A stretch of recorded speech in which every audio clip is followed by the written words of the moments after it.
Deus abençoe a todos os irmãos. Eu quero deixar uma palavra especial para a sua vida. Então, em nome de Jesus, presta atenção agora no que o Senhor lhe tem para você. Que o Espírito Santo de Deus esteja aí na sua casa, para que você possa ser cheio da presença dele. E que esta palavra venha produzir muitos frutos aí no seu coração, em nome de Jesus.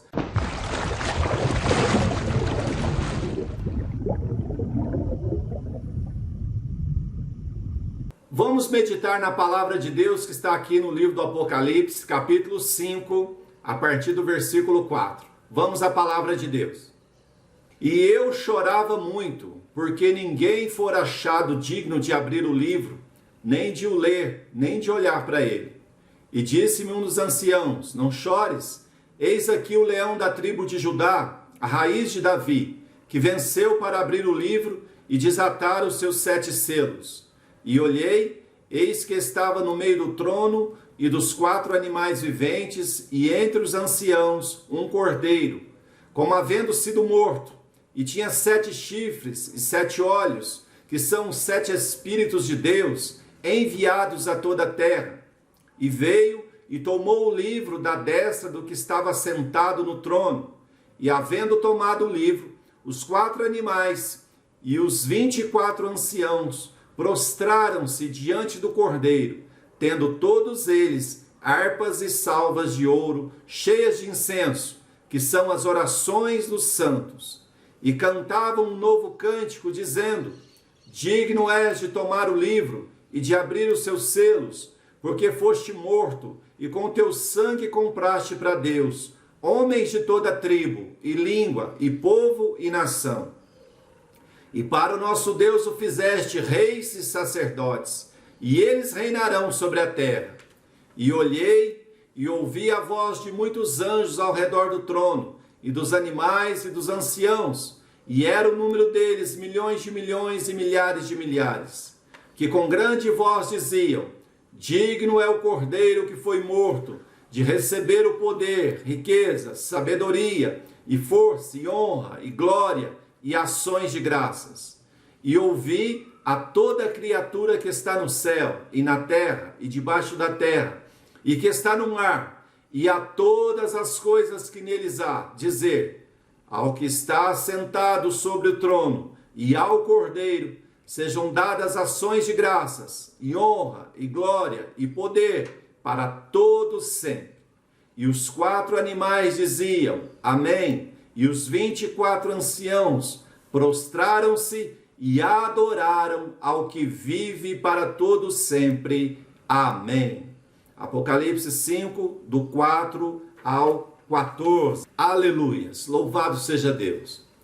Nós sabemos, meus amados, que na Páscoa o cordeiro tinha que ser sacrificado. E a mensagem de hoje, ela traz o título O Leão e o Cordeiro. Eu quero desde já trazer para você a humanidade de Jesus como cordeiro e o leão da tribo de Judá que está hoje intercedendo por nós, ele representando a divindade do nosso Senhor Jesus Cristo. O leão e o cordeiro, a humanidade e a divindade do nosso Senhor Jesus. Na Páscoa, o cordeiro tinha que ser sacrificado. Era assado um cordeiro. Nós sabemos que desde o começo da humanidade, Deus, ele teve que sacrificar o inocente por causa do pecador. Quando nós olhamos ali na vida de Adão e Eva, quando eles pecaram, se envergonharam da sua nudez, a Bíblia diz ali que Deus fez para eles um casaco de peles de animais, para encobrir o seu pecado, para encobrir a sua vergonha.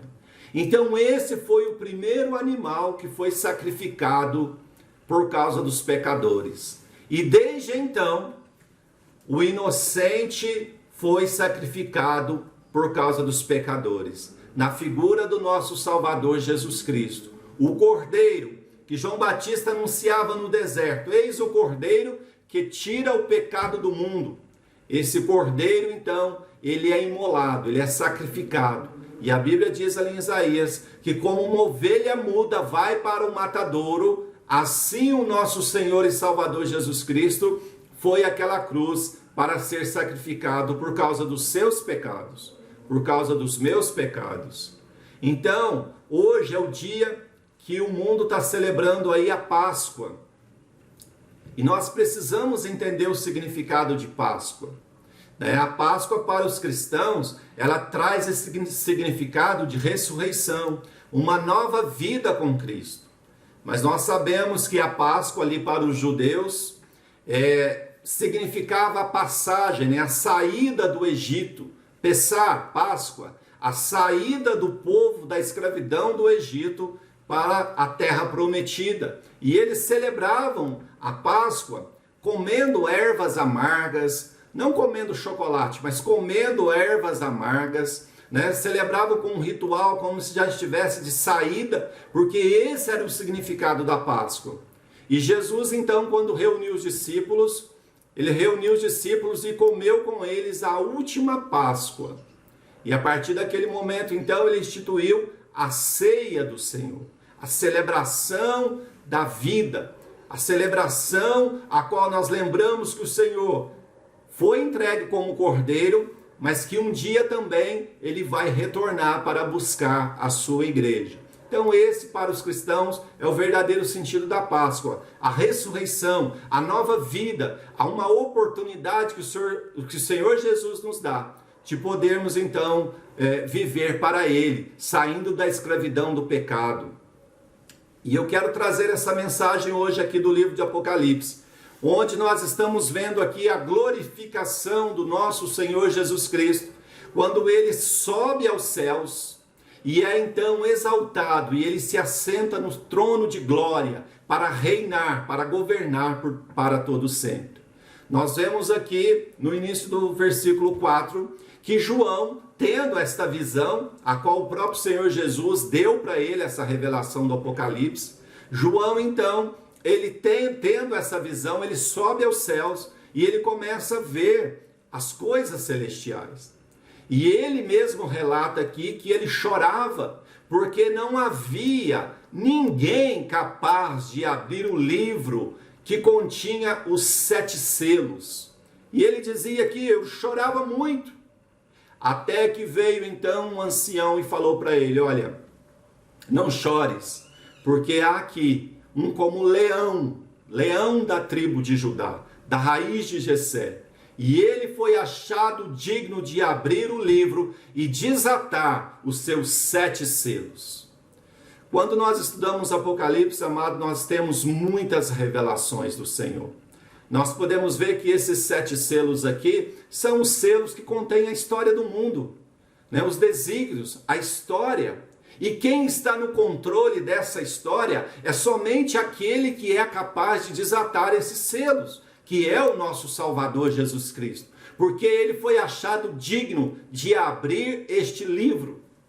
Então nós louvamos a Deus, porque o Senhor, Ele foi o único capaz, porque Ele venceu, porque Ele foi vitorioso sobre o mundo, sobre o diabo e sobre a morte. E agora Ele está no céu para sentar no trono de glória, a qual Ele é exaltado.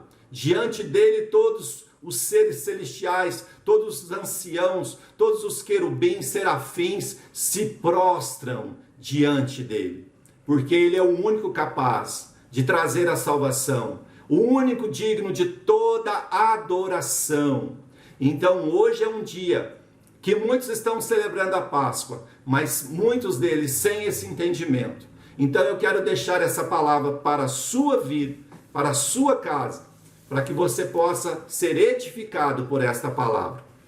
Nós vemos então, entendemos o significado da Páscoa, a qual esse cordeiro, ele é sacrificado. Agora João tem a revelação e vê o próprio Salvador Jesus Cristo ali, digno de abrir o livro. Continuando no versículo 6 desta carta, onde a palavra do Senhor vai nos dizer: eis que estava no meio do trono e dos 4 animais viventes, e entre os anciãos, um cordeiro. Eu quero lembrar a vocês que no versículo anterior, o ancião mostrou para ele um leão, o leão da tribo de Judá. Mas na continuação desta visão, João aqui, ele está vendo agora um cordeiro. Não é uma visão muito nítida para João, porque ele diz aqui, entre os anciãos um cordeiro, como havendo sido morto. Ou seja, ele tem essa visão de um cordeiro que foi sacrificado. E ele tinha 7 chifres, 7 olhos. E presta atenção agora, viu, amados? O estudo do Apocalipse, ele é muito interessante, mas você precisa saber interpretar. Não é literal. A maioria das passagens do Apocalipse, você tem que buscar um significado, que a própria Bíblia vai trazer o significado disso. E quando fala ali que esse cordeiro tinha 7 chifres, a palavra chifre em hebraico quer dizer poder. E o número 7 no Apocalipse é um número que traz a totalidade, é um número completo. Por isso que o diabo nunca vai ser completo, ele sempre chega no 666. Mas o número 7 é o número da totalidade. Se Jesus tem 7 chifres aqui, representado pelo cordeiro, o que o Apocalipse está nos dizendo é que ele tem todo poder. Ou seja, ele é onipotente, ele é todo poderoso. O mesmo atributo do Pai no Filho. E diz mais, ele tinha 7 olhos, que representa o número 7, a totalidade, representando aqui através dos olhos a onisciência do Senhor Jesus. Ou seja, ele é onipotente e ele é onisciente e ele é onipresente. Porque fala aqui também que esses 7 olhos, que são os 7 Espíritos de Deus, ou seja, o Senhor é o Deus Todo-Poderoso. Esse Jesus que foi achado digno de abrir o livro é Deus Todo-Poderoso, onisciente, onipotente, onipresente. Esse é o nosso Salvador, Jesus Cristo. E é por isso que agora, então, na sequência, versículo 7, ele vai pegar o livro das mãos daquele que está sentado no trono, que é o Pai Todo-Poderoso. Ou seja, o Pai está transferindo o governo para o Filho. O Pai está dando agora a história, o controle do mundo nas mãos do Filho. Então agora o Pai, o Senhor, ele vai, toma o livro da destra daquele que está sentado no trono. Versículo 8. Havendo tomado o livro, os 4 animais, os 24 anciãos, prostraram-se diante do Cordeiro, tendo eles harpas e salvas de ouro cheias de incenso. O que são os incensos? E aqui o texto responde: são as orações dos santos. Por isso, igreja, por isso é importante nós orarmos, porque as nossas orações, elas não ficam perdidas no espaço. Toda lágrima, todo clamor sobe para Deus, estão ali diante dele. A sua oração está diante do Senhor. Por isso diz aqui, esse incenso são as orações dos santos, o seu clamor, aquilo que você pediu ao Senhor, aquilo que você busca, aquilo que você bate, está diante do Senhor. Então as nossas orações estão diante do Senhor. Por isso a igreja não pode parar de orar, de clamar contra este mal, dessa pandemia. A igreja tem que se levantar o seu coração em adoração a Deus, mas prostrar o seu joelho e colocar a sua boca no pó para clamar diante daquele que de fato tem todo o poder. O nosso Senhor, o nosso Rei, o nosso médico, o nosso Salvador, Jesus Cristo. Então, eles louvaram a Deus. E aí, continuação aqui, eles começaram a cantar, a louvar e a adorar ao Senhor, porque até que enfim João agora se alegra, porque apareceu aquele que tem o poder de abrir os selos, de desenrolar a história do mundo e colocar tudo sob o seu controle, e colocar tudo debaixo dos seus pés. Então agora o cordeiro que havia sido morto se revela agora no leão, que é todo poderoso, e ele se assenta no trono. Se assenta no trono à destra do Pai para comandar a história, para interceder por nós agora, para governar, para reinar. Então, igreja, eu quero deixar essa palavra para a sua vida. Presta atenção em tudo que o Senhor fez por você, como Ele se entregou, derramando o sangue dele precioso ali naquela cruz, para te dar a salvação. Mas aí muitos devem se perguntar, mas Jesus então, Ele está no trono governando, reinando? Sim, Ele está governando e reinando. Eu quero deixar essa palavra aqui em Atos capítulo 2, versículo do 29 ao 32. Presta atenção aí nessa palavra, meus amados.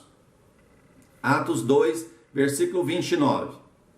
Homens e irmãos, seja-me lícito dizer-vos livremente acerca do patriarca Davi, que ele morreu e foi sepultado, e entre nós está até hoje a sua sepultura, sendo pois profeta, e sabendo que Deus lhe havia prometido com juramento, que do fruto dos seus lombos, segundo a carne, levantaria o Cristo.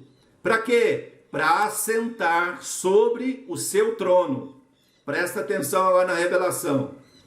E antevendo isto, disse da ressurreição de Cristo, que a sua alma não foi deixada no inferno, nem a sua carne viu a corrupção.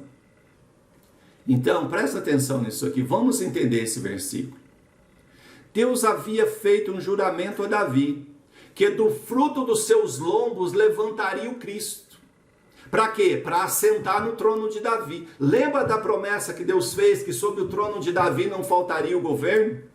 Não faltaria aquele que governaria com cetro de ferro? Sempre teria ali sobre o seu trono alguém assentado?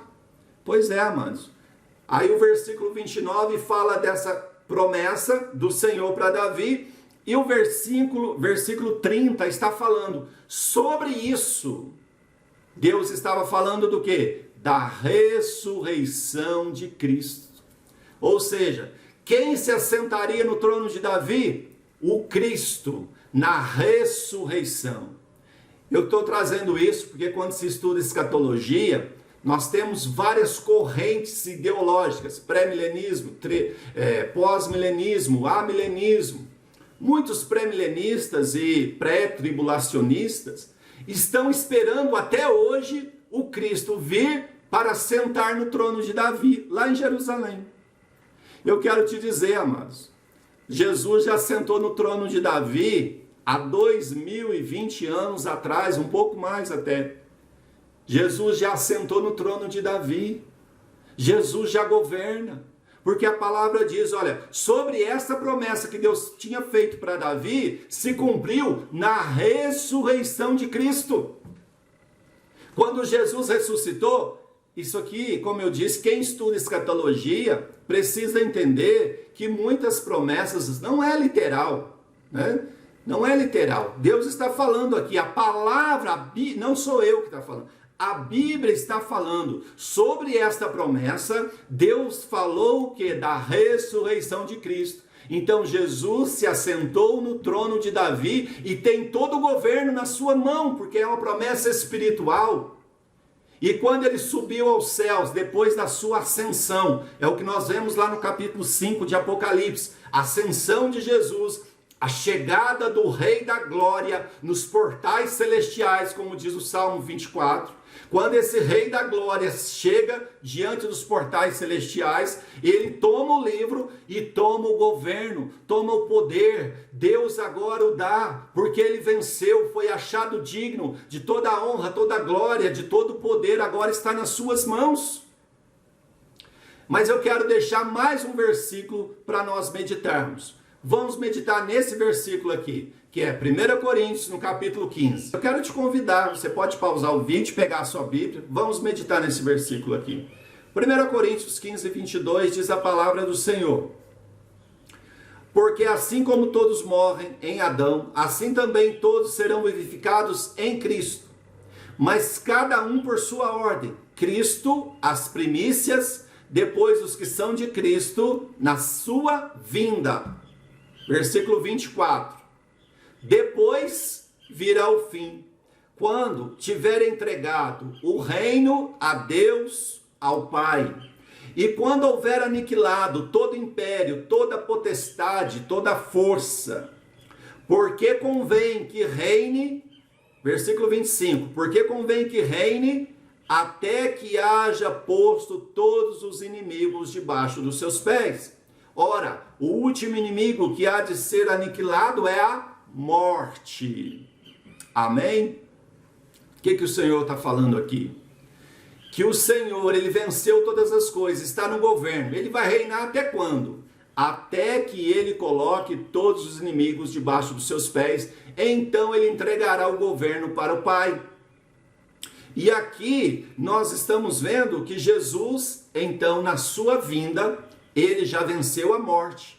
Mas ele tem ainda um inimigo, que é a morte para a sua igreja.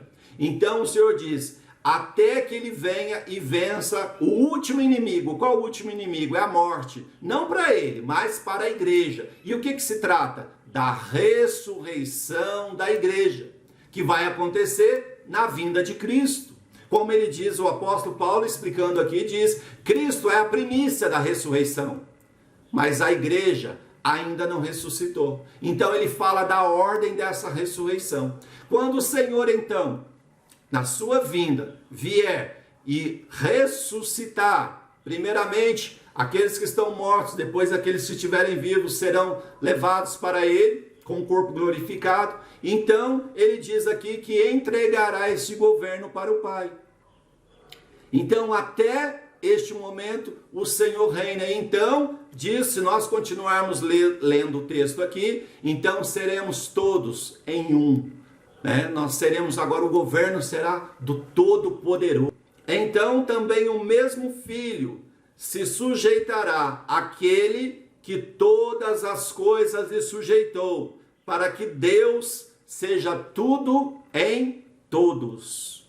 Então se cumprirá a palavra do Senhor, o governo do nosso Senhor e Salvador Jesus Cristo, até que se complete todas as coisas, que ele venha e ressuscite a igreja, leve-nos para estar com ele para sempre, e aí então seremos, como diz a palavra, Deus será tudo em todos, e aí o Senhor estabelecerá um novo céu e uma nova terra, estaremos com ele para sempre.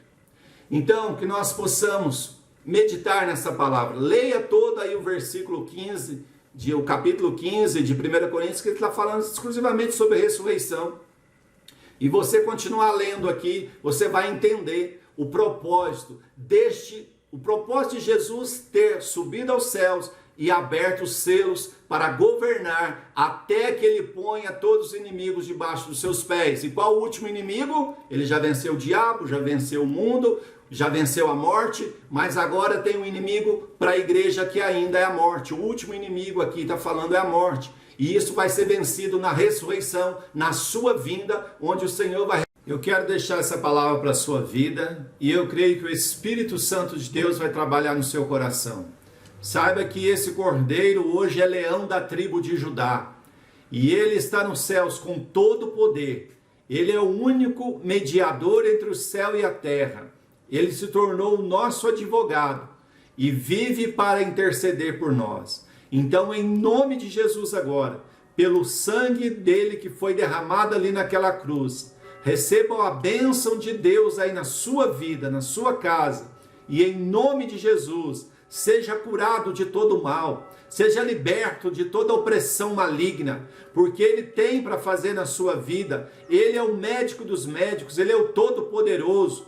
Que o Senhor te guarde no meio dessa pandemia, que o Senhor livre a sua casa de toda ação maligna, de toda seta do diabo, em nome de Jesus. Receba a bênção de Deus, no nome poderoso do nosso Salvador, Jesus Cristo. Aleluias. Deus te abençoe.